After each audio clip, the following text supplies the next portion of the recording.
आमिल bag. आप देख रहे हैं सिटी बुलेटिन न्यूज। पेश हैं आज के प्रमुख समाचार। शहर के फतेहगंज रोड पर एक्सीडेंट के दौरान आर्थिक हालत खराब होने के कारण इलाज न मिल पाने की वजह से हुई युवक की मौत से नाराज परिजनों ने सड़क जाम कर दिया। जब परिजनों ने सड़क जाम किया तो पुलिस का अमानवीय चेहरा सामने देखने को मिला। अयोध्या के कोतवाली नगर के वजीरगंज में 4 सितंबर की रात ठेले पे सब्जी बेचने वाला अनिल कुमार सोनकर, उसको एक कार सवार जो कि नशे की हालत में युवक था, जोरदार टक्कर मार दी। टक्कर की पूरी वारदात सीसीटीवी कैमरे में भी कैद हुई। मौके पर गंभीर रूप से घायल अनिल कुमार सोनकर को अयोध्या जिला चिकित्सालय में भर्ती कराया गया। हालत गंभीर होने पर लखनऊ बेहतर इलाज के लिए रेफर कर दिया गया। उसी दौरान कार चालक को स्थानीय लोगों ने पकड़ लिया और पुलिस के हवाले कर दिया। आर्थिक हालत खराब होने के नाते लखनऊ में अनिल सोनकर का इलाज न होने की वजह से मौत हो गई। अनिल सोनकर की मौत से नाराज परिजनों और मोहल्ले के लोगों ने रविवार को अयोध्या कोतवाली के नगर कोतवाली के फतेहगंज मार्ग को जाम कर दिया। नाराज परिजनों और मोहल्ले के लोगों का आरोप था कि स्थानीय लोगों द्वारा पकड़े गए कार चालक को पुलिस ने कोतवाली में छोड़ दिया। परिजनों की मांग थी कि मृतक युवक के परिजनों को आर्थिक सहायता प्रदान की जाए। इस दौरान जमकर हंगामा होता रहा। कई बार पुलिस ने लाठियां भी यहां भांजी। मृतक के पत्नी को नौकरी दिलाए जाने और आरोपी पुलिस वालों के खिलाफ कार्रवाई हो तथा कार चालक को गिरफ्तार किया जाए, इन्हीं सब मांगों को लेकर सड़क पर उतरे मोहल्ले वासियों ने सड़क को जाम करके जबरदस्त प्रदर्शन किया। लोगों के साथ पुलिस ने जोर जबरदस्ती किया और जबरन पुलिस बल के साथ जाम खुलवाने की कोशिश भी की गई। पुलिस कर्मियों द्वारा महिला को भी खींचने का प्रयास किया गया। बाकायदा इसका फुटेज भी सामने आया है। हालांकि स्थानीय आक्रोश को देखते हुए पुलिस को जबरन पकड़ी गई महिला और युवक जो उसका परिजन है उसको वहीं पर छोड़ना पड़ा। परिजनों का आरोप है कि इंसाफ मांगने पर पुलिसकर्मियों ने अभद्रता भी की है। इस मौके पर मौजूद एसपी ग्रामीण एसके सिंह का बयान था। उन्होंने कहा कि यहां लॉकडाउन का उल्लंघन किया गया है, कानून का उल्लंघन किया गया है। जिन लोगों ने ऐसा किया है उनके खिलाफ कानूनी कार्रवाई की जाएगी। रही बात उनकी जो मांग है उसे उचित फोरम पर रखा जाएगा। हमारे मतलब ये अनिल सोनकर रोड डेली फल के ठेला लगाते हैं। आए दिन के तरीके वो भी 4 तारीख को शाम को 9 बजे ठेला लेके आ रहे थे घर को। इधर से कार सवार 2-3 लोग बैठे हुए थे, बिना नंबर प्लेट के कार, उनको जोरदार टक्कर मार दी। उनका एक्सीडेंट हो गया। एक्सीडेंट इतना भयानक था कि मौके पे ही उसकी आंत जो फट गई, पेशाब नली फट गई है, वो बुरा कंडीशन में हो गया। उसके बाद भीड़ इकट्ठा होकर कार सवार को मारा पीटा भी। 2 लोग पकड़े भी गए। पुलिस वाले उनको देवकाली चौकी ले गए, फिर उसके बाद कोतवाली ले गए। कोतवाली से फिर छोड़ दिया गया उनको। कोई सुनवाई नहीं हुई। अभी तक कोई भी मुलजिम पकड़ा नहीं गया। क्या मांगे आप? क्या चाहते हैं? तो हम यही चाहते हैं कि मुलजिम जल्द से जल्द पकड़ा जाए। और हमारा घर का लड़का जो बहुत गरीब है, उसके छोटे छोटे बच्चे हैं, हाँ, उसकी बीवी अब विधवा हो चुकी है, पढ़ी लिखी शिक्षित है, उनके बीवी को सरकारी नौकरी दिया जाए ताकि उसके बच्चों के जीवन में कुछ तो कोई मिल जाए। हाँ, सूरज सुनकर हमारा भाई ठेला लेकर आ रहा था, मारुति लेकर, जो लोग उसको लड़ा दिए, इसकी दंड कर दिया, बस उन्हीं लोग को पकड़ लिया जाए। बस यही हमारा लोग की मांग है। और पुलिस प्रशासन को वो पकड़ के दिया गया, फिर भी पुलिस शासन लोग छोड़ दिए उसको। यही हम लोग के वो है कि मांग क्या है आपकी? क्या चाहते हैं? मांग यही है कि वो उसको जब हम लोग नाम दिए तो उसको पकड़ के लाया जाए हम लोग के सामने। क्या नाम है आपका? हमारा नाम अनीता सोनकर। हम बहन जो मरा उसकी बहन भी नहीं है, ये मेरे मामा हैं। हम लोग के सहयोग के लिए बोल रहे हैं तो पुलिस वालों को बुरा लग रहा। हमारा पापा, अभी उनका बड़ा लड़का मरा हुआ है, उनका दिमाग सही नहीं है। ये बोल रहे हैं हम लोग के पक्ष में, तो पुलिस वालों को लग रहा है कि ये बोल रहे हैं उनका लोग का राज खुल जाएगा, इसीलिए इनको घसीटते ले जा रहे थे। तो हम अगर इनको हम न पकड़ते तो इनको अभी मारते मारते अधमरा कर देते मेरे मामा को। पुलिस वाले घसीट कर ले जाते थे। कम से कम 10-15 पुलिस वाले थे। मेरे मामा का कपड़ा उपड़ा भी फाड़ दिए। साहब कोई भी सुनवाई नहीं हो रही, पुलिस प्रशासन कुछ नहीं कर रहे हैं। गीता सोनकर हमारा नाम है। अब क्या मांगे सरकार? बस हमें यही सीएम योगी नाथ से यही वो आदेश है कि बस साहब हमारा लोग के दुख मुसीबत सुना जाए। योगी नाथ जिस तरह से ये आपके राज्य में ये सब पुलिस प्रशासन हो रहा, कम से कम हम लोग की आर्थिक स्थिति अच्छी नहीं, कुछ तो आर्थिक मेरी भाभी पढ़ी लिखी शिक्षित है, उनको एक सरकारी नौकरी दे दीजिए। मेरे दो छोटे छोटे भाई भतीजे हैं, उन लोग की स्थिति आर्थिक, मेरे बाप बूढ़े हैं, उनकी भी कोई स्थिति अच्छी नहीं है। घर में एक ही कमाने वाला था, सबको वही देख रहा था। कम से कम उसको देखते हुए कम से कम हम लोग की आर्थिक मदद तुरंत किया जाए। कोई भी कमाने वाला, कोई भी इतना कोई सक्षम है हमारे परिवार में है भी नहीं। चाहे आप लोग किसी को भेज के जांच करा लीजिए, कोई भी नहीं, वही एक लायकदार है। हम उसकी सगी बहन है, मेरी एक छोटी बहन है, सबको वही देख रहा था, उसका शादी भी सब चीज़ वही देख रहा था। अनीता सोनकर। पूरी घटना में पुलिस की लापरवाही सामने आई है। स्थानीय पुलिस चाहती तो यह मामला इतना ना बढ़ता। ऐसे में एसपी ग्रामीण का बयान भी लोगों की नाराजगी का कारण बन रहा है। एक व्यक्ति की इसी मोहल्ले की उसकी डेथ हो गई है और डेथ के बाद डेड बॉडी आई, तो यहाँ लोगों ने, मोहल्ले के लोगों ने और आसपास के लोगों ने यहाँ आज लॉकडाउन के दिन, जबकि पूरी तरीके से आज फुल लॉकडाउन है और शासन के जो नियम है वो लागू है, सोशल डिस्टेंसिंग थे और महामारी अधिनियम के, इसके बावजूद लोगों ने यहाँ पर आज लॉ एंड ऑर्डर ख़राब किया और यहाँ रोड जाम किया और काफ़ी बड़ी संख्या में आकर के और रोड जाम किया और यहाँ पर अराजकता उत्पन्न की, कानून व्यवस्था ख़राब किया, शांति व्यवस्था ख़राब किया।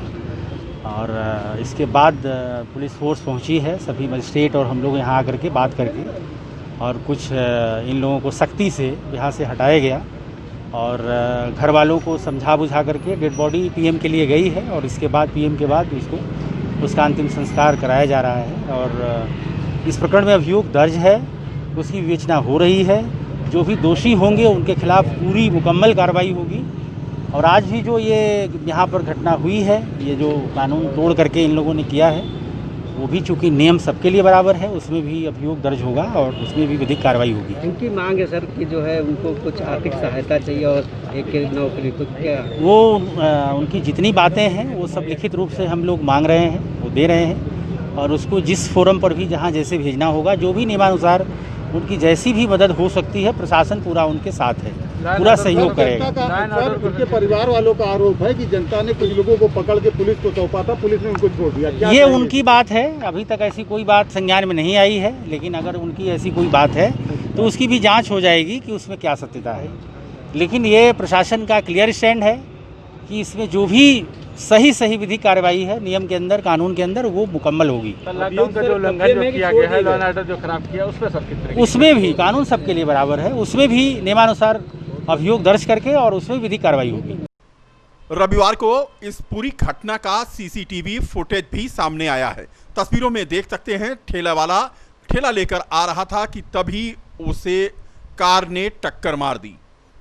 कार की टक्कर इतनी तेज थी और आप देख सकते हैं कि लहराती हुई कार आगे जाकर के रुक गई। सीसीटीवी कैमरे में यह पूरी वारदात कैद हुई है और यह फुटेज आज वायरल हुआ है। क्या हुआ था? ये देखिए आपका वजीरगंज मोहल्ला है, यहाँ पे परसों जो है एक करीब 30-32 साल का युवक है, वो यहाँ पे फाटक के पास में अपनी एक दुकान रखता था, अपना ठेला रखता था। तो यहाँ पे लोगों का ये आरोप है कि कार से एक्सीडेंट हुआ और कार से एक्सीडेंट होने के बाद जो है आरोपियों को जो है पुलिस को सौंपा गया, मगर उसके बाद भी जो है उन्हें ऐसे ही बिना किसी कार्रवाई के छोड़ दिया गया। तो इस चीज़ को लेकर के बहुत ज़्यादा आक्रोशित थे। इसके अतिरिक्त जो है जब डेड बॉडी यहाँ आज आई है तो सभी लोग जो है डेड बॉडी को देख करके काफ़ी ज़्यादा आक्रोशित हो गए और कार्रवाई का जो है भेदभाव का आरोप लगाते हुए लोगों ने जो है नारेबाजी की और सड़क जाम कर दी। सर उनकी मांग है कि उनको तो कुछ आर्थिक सहायता या और एक सरकारी नौकरी। देखिए उनकी मांग जो है वो ये है कि इनको 50 लाख रुपए का मुआवजा मिले, उन्हें एक सरकारी नौकरी मिले और आरोपियों को जो है वो उनको दंडित किया जाए। तो मैंने पीड़ित परिवार से यही कहा है कि जो आपकी वाजिब मांगे हैं वो तो हम पूरी कर सकते हैं। इसमें वाजिब मांगों में जैसे इनका है कि जो भी आरोपी हैं उनके खिलाफ़ कार्रवाई हो, तो वो हम पूरी कार्रवाई, उसका हमने आश्वासन दिया कि दोषियों के खिलाफ़ कठोर से कठोर कार्रवाई होगी। सरकारी नौकरी के बारे में मैं ये कहूँगा कि सरकारी नौकरी देने का हमारे यहाँ नियम नहीं है, तो हम सरकारी नौकरी अपने स्तर से नहीं हम दे सकते हैं। इसके अतिरिक्त 50 लाख रुपये उन्होंने आर्थिक सहायता मांगी है, तो मैंने उन्हें यही कहा है कि जो नियम और शर्तों के तहत जो हम ज़्यादा से ज़्यादा उनकी आर्थिक सहायता कर सकेंगे वो हम ज़रूर करेंगे।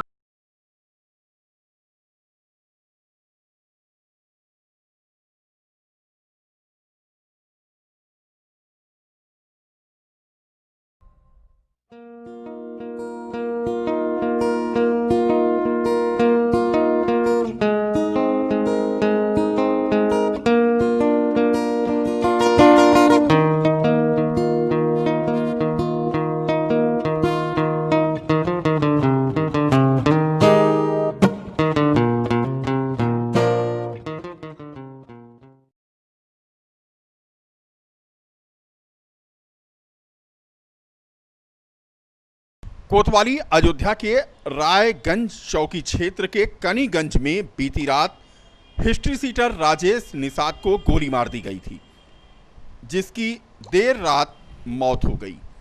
बदमाशों ने 3 गोली मारी थी। मृतक राजेश निषाद को लखनऊ ले जाते वक्त रास्ते में हुई उसकी मौत। कलवार मंदिर अयोध्या के पास यह गोली मारी गई थी। मृतक राजेश पूर्व सभासद के प्रतिनिधि भी थे। पुरानी रंजिश में यह गोली चली थी। आरोपी पंकज तिवारी को पुलिस ने रात में गिरफ्तार कर लिया था। 3 अन्य लोग जो इस घटना में शामिल थे वह फरार बताए जा रहे हैं। बता दें कि हिस्ट्री सीटर राजेश निषाद के मामले में आरोपी को गिरफ्तार कर लिया गया था और अयोध्या के रायगंज क्षेत्र में यह घटना हुई थी और नाजुक हालत होने पर जिला अस्पताल से उसे लखनऊ रेफर किया गया था, लेकिन रास्ते में उसकी मौत हो गई थी। अयोध्या के रिहायशी इलाके में हुई इस घटना के बाद दहशत फैल गई थी। रात्रि 8:30 बजे के करीब अयोध्या कोतवाली क्षेत्र के कलवार मंदिर के पास राजेश नाम का एक व्यक्ति बैठा हुआ था। तभी उसके जानने वाले 3 युवक जो पल्सर सवार थे वो आए और उन लोगों में आपस में बहसाबहसी हुई, जिसमें कि मोहित तिवारी नाम के युवक ने उस पर फायरिंग की।